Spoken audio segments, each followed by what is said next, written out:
மதுரை மாட்டுத்தாவணி பேருந்து நிலையம். இன்னும் 5 நிமிடத்தில் நான் வழக்கமாகச் செல்லும் பேருந்து வந்துவிடும். 3 வருடமாக இதே இடத்தில் அவளை ஓரக்கண்ணால் பார்த்தபடி நின்று இருந்திருக்கிறேன். நான் அறிந்தவரையில் ஒரு நாள் கூட அவள் என்னை திரும்பி பார்த்ததில்லை. பாவாடை தாவணியைத் தவிர வேறு உடை அணிய தெரியாதவள். செல்போன் கூட அவளுக்கு அதிகமாக உபயோகித்து நான் பார்த்ததில்லை. எப்போதாவது ஒரு நாள் போனை எடுப்பாள். தனது அழகிய இசைக்குரலால் பஸ் ஸ்டாப் வந்துட்டேன், போயிட்டு வருகிறேன், அப்புறம் கூப்பிடுகிறேன், இதைத் தவிர எதுவும் பேசியதில்லை. அந்த குரலை கேட்கவே அவளுக்கு போன் வர வேண்டும் என நான் வேண்டிக்கொள்வேன். அவள் அதிக உயரம் இல்லை. மாநிறத்தில் அழகாக இருப்பாள். அடர்த்தியான முடி.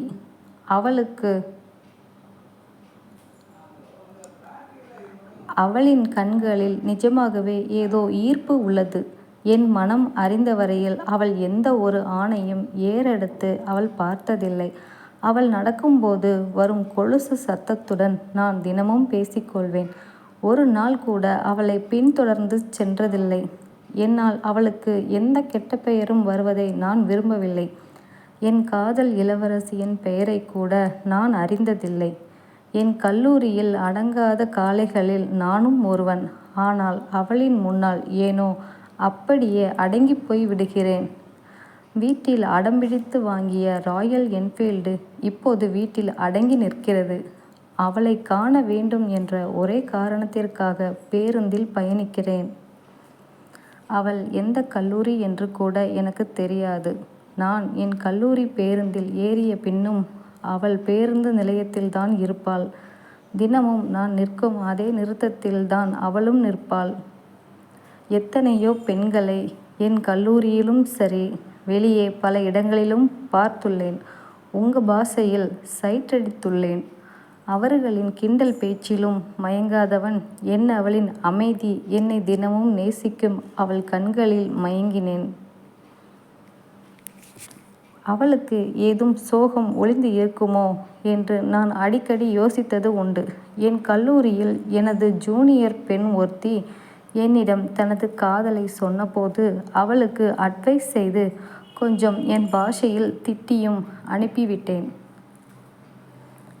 இன்று அவளிடம் எப்படியாவது பேசிவிட வேண்டும் என்று எனக்குள் முடிவெடுத்து காத்து கொண்டிருக்கிறேன்.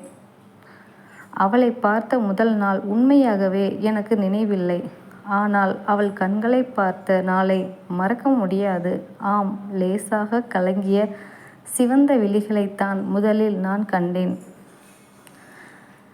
கலங்கிய அவளின் விழிகள் மட்டுமே என்னை அவளிடம் சரணடையச் செய்தது. இதற்கு முன்பும் அந்த வழியில் செல்லும்போது அவளை பார்த்து உள்ளேன். ஆனால் அந்த விழிகளின் கண்ணீர் என்னை அந்த இடத்தை விட்டு இன்று வரை நகர விடவே இல்லை. அன்று முதல் தினமும் அங்கேதான் இருக்கிறேன். அவளை பற்றி என் நண்பர்கள் யாரிடமும் பகிர்ந்ததில்லை. ஒருவேளை அவர்களிடம் நான் என் காதலை பகிர்ந்தால் அவளுக்கு ஏதாவது பிரச்சனை வந்துவிடுமோ? என் தேவதையை பற்றி பகிர்ந்து இருந்தால் நான் தனியாக அவளை ரசிக்க முடியுமா என்ன? அது மட்டும் இல்லாமல் அவளின் முகவரி, போன் நம்பர், அவளின் மொத்த குடும்பம் பற்றியும் எனக்கு இப்பொழுது தெரிந்திருக்கும். அவர்களை பற்றி எதுவுமே தெரியாததால் என்னவோ எனக்கு அவள் மீது தினமும் எனது ஆர்வம் அதிகரித்து அவளை பற்றி மேலும் சிந்திக்க தோன்றுகிறது. என் படிப்பு முடிந்தது. வாக்கிங் என்ற பெயரில் இப்பொழுது எல்லாம் மீண்டும் அந்த பக்கம் உலா வர ஆரம்பித்தேன். வீட்டில் கொஞ்சம் வசதிதான். தந்தையின் தொழில்களை தொடர்ந்து செய்ய வீட்டில் உத்தரவு வேறு. இதோ இன்று அவளின் பெயரையாவது கேட்டுவிட வேண்டும் என தவம் இருக்கிறேன்.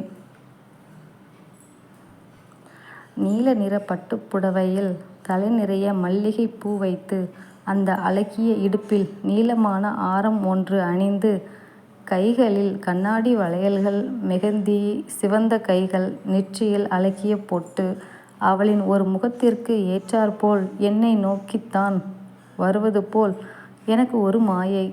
ஆனால் அவளின் கையில் இன்று எந்த ஒரு புத்தகமும் இல்லை. என்னை ஈர்த்த அந்த காந்த விழிகள் மட்டும் இன்று கலை இழந்து இருந்ததை பார்த்தாலே தெரிந்தது.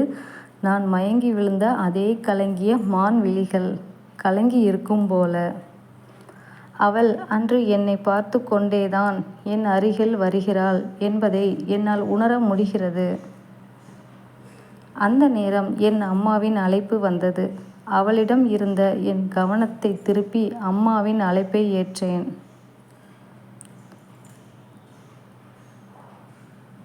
கணேஷ், என்னடா பண்ற இவ்வளவு நேரம்? ஒழுங்கா சீக்கிரம் வீட்டுக்கு வந்து சேரு.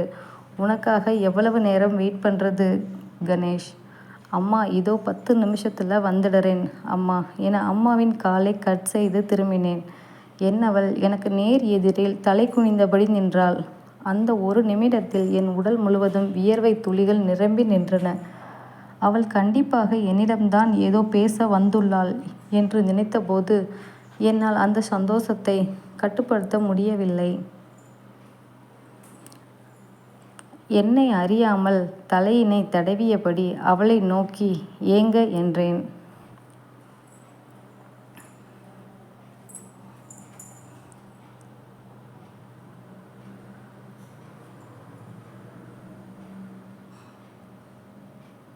என் கைகள் அவள் முகம் நோக்கி சென்று அவளின் தலையை நிமிர்த்தி அதே கலங்கிய கண்கள் அப்படியே. அதை பார்த்த வினாடி உலகத்தில் நாங்கள் இருவர் மட்டும்தான் உள்ளோம் என்பது போல் ஒரு உணர்வு. எனக்கு ஏனோ அவளின் அந்த விழிகளை காண முடியவில்லை. ஏதோ ஒரு மாதிரி இருந்தது. அந்த விழிகள் என்னிடம் ஏதேதோ சொல்ல ஏங்கியதை என்னால் புரிந்து கொள்ள முடிந்தது. அவள் செவிதல் திறக்க நினைத்து தவம் இருந்த இப்போது காணப்போகிறேன். அவள் என்னிடம் என்னை பொண்ணு பார்க்க வர்றாங்க என்று கூறிய ஒரே வார்த்தையில் உடைந்து போனேன். ஆனால் அவள் மனதை நான் அறிந்து கொண்டேன். அதில் விருப்பம் இல்லாமல் தான் என்னை நோக்கி வந்திருக்கிறாள் என்று அறிந்து கொண்டேன். இருந்தாலும் எனக்கு சிறு குழப்பம். அவள் மனதில் நான் இருக்கிறேனா? ஏற்கனவே காலம் கடந்துவிட்டது. இனியும் தாமதிக்க விருப்பம் இல்லாமல் என் பேரு கணேஷ் என்றேன். உடனே அவள் தெரியும். நான் என்னை பற்றி சொல்ல ஆரம்பித்ததும் அவளே தொடர்ந்தாள். உங்களை பற்றி எனக்கு எல்லாமே தெரியும். நான் தான் யாருன்னு உங்களுக்கு தெரியாது. எனக்கு அதிர்ச்சி. உண்மையில் ஆண்கள் தான் மக்காக உள்ளோம். ஆனால் பெண்கள் நல்ல புத்திசாலி. எதுவும் தெரியாதது நடக்காதது போல் வெளியில் காட்டிக்கொள்ளும் சிறந்த நடிகர்கள். என் காதல் கதையில் இதை நான் எதிர்பார்க்கவில்லை. எப்படி என்னை பற்றி தெரியும் என்று நான் புருவம் உயர்த்த அவள், நீங்கள் 3 வருஷமா எனக்காகவே இங்கு வருவது எனக்கு தெரியும். நான் லேசாக நாக்கை கடித்தபடி அவளின் பேச்சை கவனித்தேன்.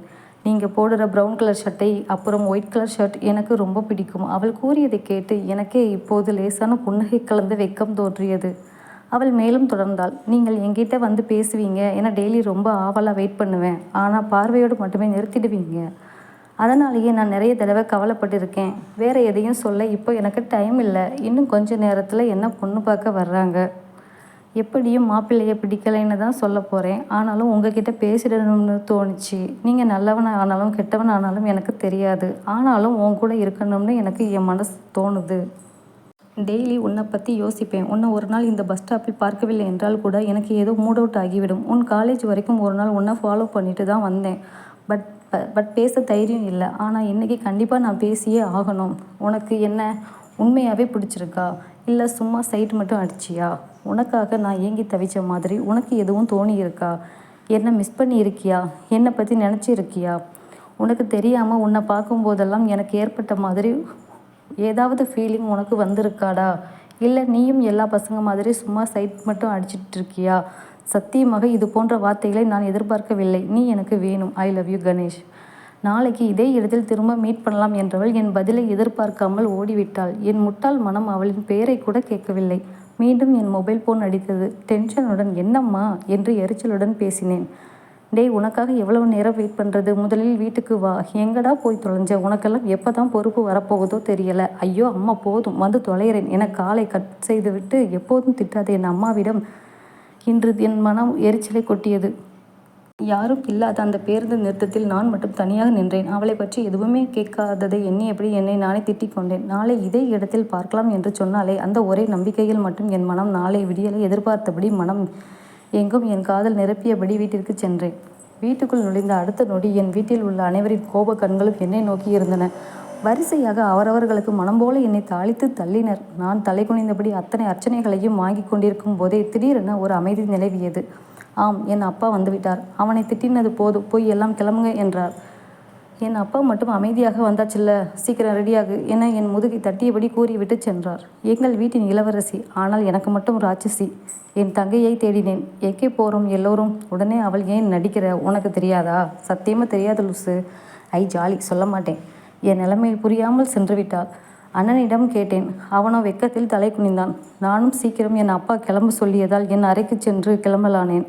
அடுத்து 20 நிமிடங்கள் அப்பா, அம்மா, தங்கை, அண்ணா என அனைவரும் கிளம்பி மங்களகரமாய் நிற்க நானும் வந்து அவர்களுடன் இணைந்து கொண்டேன். கார் ஓட்டும் பணியை இன்று என் அண்ணன் எடுத்துக்கொண்டான். நான் என் தங்கையிடம் மீண்டும் கெஞ்ச தொடங்கினேன். ப்ளீஸ் சொல்லேன், இதுக்குத்தான் தங்கச்சி அனுப்புகிற மெசேஜை பார்க்கணும்னு சொல்கிறது. போடா போய் நேற்று நான் அனுப்பின மெசேஜை, வாட்ஸ்அப் மெசேஜை பாருடா என்றாள். நான் அவசரமாக என் மொபைலை எடுத்து வாட்ஸ்அப்பில் பிசாசு என்ற கான்டாக்டை ஓப்பன் செய்ய கிட்டத்தட்ட 10 மெசேஜ்கள் அனுப்பியுள்ளாள். ஒவ்வொன்றாக நான் படிக்க தொடங்கினேன். அண்ணா, உன்னை தாண்டா, ரிப்ளை பண்ணு, இல்லை பின்னாடி ஃபீல் பண்ணுவிடா, டே தடியா அட லூசு. அண்ணா, நாளைக்கு நம்ம அண்ணனுக்கு பொண்ணு பார்க்க போகிறோம். அண்ணனும் அம்மாவும் நேற்று உங்ககிட்ட சொல்ல சொன்னாங்க. ஃபோன் பண்ணினேன், உனக்கு ஏண்டா எடுக்கலை? எப்படா வீட்டுக்கு வருவ? காலையில் 9 மணிக்கு ரெடியாக இரு. அண்ணி ஃபோட்டோ அனுப்பவாடா? ரிப்ளை பண்ணுனா ஃபோட்டோ அனுப்புவேன். அட போடா பாய் இடியட் நாயே. நான் மெசேஜ் படித்து முடித்ததும் என் தங்கையை தலையை சொரிந்து கொண்டு பார்க்க அவளோ என்னை முறைத்து பார்த்தாள். நைட்டு தான் திடீர்னு முடிவு பண்ணாங்க, அதான் உங்ககிட்ட சொல்ல சொன்னாங்க என்றாள் குட்டி பிசாசு. மெதுவாய் அண்ணனின் அருகில் சென்று, சீக்கிரம் கல்யாணம் பண்ணிட்டு ஓடிடு, அப்போதான் நானும் சீக்கிரம் கல்யாணம் பண்ண முடியும் என்றேன். அவனோ வெக்கத்தில் சிரித்தான். எனக்கு கல்யாணம் ஆகுற வரைக்கும் டே கொஞ்சம் வாயை மூடுடா என்றான் அண்ணன். பொண்ணு வீடு வந்தாச்சு. பொண்ணு லட்சணமாக இருக்கா, அமைதியான பொண்ணு, உன் அப்பாவோட சின்ன வயசு ஃப்ரெண்டோட பொண்ணு, நல்ல குடும்பம் என்று பொண்ணை பற்றிய பேச்சு ஓடிக்கொண்டிருந்தது. அண்ணனை கிண்டல் செய்தவாறே வந்தோம். அமைதியாக வாங்க, இல்லைன்னா உங்கள் அப்பாவை கூப்பிடவா என்றார் அம்மா. முதலில் பொண்ணை பாருங்க, அப்புறம் பேசுங்க என்று வாயை அடைத்தார். எதிரில் ஒரு கும்பல் வாங்க வணக்கம் என்று என் அப்பாவை ஒருவர் கட்டிப்பிடித்து வரவேற்க எல்லோரும் உள்ளே சென்றோம். நான் கோபத்தின் உச்சத்தில், எல்லோரும் வீட்டுக்கு வாங்க, இருக்கு உங்களுக்கு. அண்ணனுக்கு பொண்ணு பார்த்துருக்கீங்க, ஒரு வார்த்தை நேற்றே என்கிட்ட சொல்லலை. பொண்ணு வரட்டும், பொண்ணுக்கிட்ட இல்லாதது பொல்லாதது சொல்லி உன்னை கோர்த்து விடுறேன்னு சொல்லி கேலி செய்து கொண்டிருந்தேன். எல்லோரும் கலகல என இருந்தோம். பொண்ணை வர சொல்லுங்க என்று என் அம்மா சொல்ல, சீக்கிரம் வர சொல்லுங்க, எங்கள் வீட்டு பிசாசு கத்தினாள். என்னடா உன் பொண்ணை கண்ணில் காட்ட மாட்டியா என்று என் அப்பா கேட்டவுடனே என் அப்பாவின் நண்பர் சிரித்தபடி அவர் மனைவியை அழைக்க, என் அம்மாவின் வயதை ஒத்த ஒருவர் வந்து அவரின் காதில் ஏதோ ஓத, உடனே அவர் என் தந்தையிடம் 1 நிமிஷம் என்று உள்ளே சென்று விட்டார். அண்ணியை பார்க்க ஆவலாக இருந்தோம்.